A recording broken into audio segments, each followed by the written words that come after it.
அனைவருக்கும் வணக்கம். மாற்றம் நம்மிலிருந்து தொடங்குவோம். ரொம்ப சந்தோஷமா இருக்குது. தொடர்ந்து நாம கொஞ்சம் தொய்ந்து போனா கூட மாநகராட்சியில பிடிச்சிட்டே இருக்காங்க. ஓஞ்சிடாதீங்க நாங்க இருக்கோம் அப்படின்னு சொல்லிட்டு. முதல்ல பிளாஸ்டிக் ஒழிப்புங்கிறது ஒரு தவறான வார்த்தை. அது கண்டிப்பா நான் சொல்றேன். ஏன்னா எங்க ஜிபி சார் இருக்காரு. அவரோட எவ்வளவு க்ளோஸான எவ்வளவு ஃபைட்டிங் எனக்கு தெரியும். ஏன்னா அதை முறைப்படுத்தணும். பிளாஸ்டிக்ஸ் முறைப்படுத்தணும். பிளாஸ்டிக் இல்லாம நம்ம எதுவுமே பயன்படுத்த முடியாது. பேனால இருந்து, ஐடி கார்டுல இருந்து, குழந்தைங்களோட school bag, belt, button, shirt எல்லாத்துலயும் மிக்சிங் பிளாஸ்டிக். நாம முறைப்படுத்த ஆரம்பிச்சோம் அப்படின்னா கண்டிப்பா பிளாஸ்டிக்கால பிரச்சனை வரவே வராது.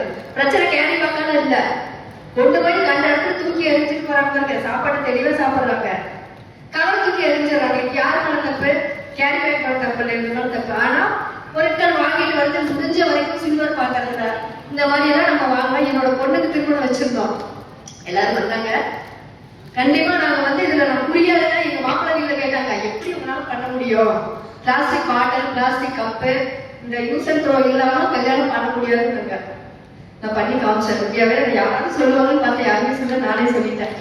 அதுக்கான முயற்சி எடுத்து அதெல்லாம் தனியா வாங்கி அதை பண்ணணும். வந்தவங்க எல்லாம் பாராட்டினாங்க, எப்படி நீங்க சொன்னது மட்டும் இதை செஞ்சுட்டீங்க. நம்ம நினைச்சா எதையும் செய்ய முடியும், ஆனா ஸ்ட்ராங்கா நினைக்கணும், அவ்வளவுதான்.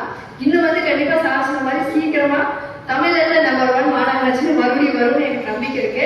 அதற்கான உழைப்பு செய்யறோம். நீங்க ஒத்துழைப்பு கொடுக்குற அத்தனை பேருக்கும் என் நன்றியை தெரிவிச்சுக்கணும். நன்றி.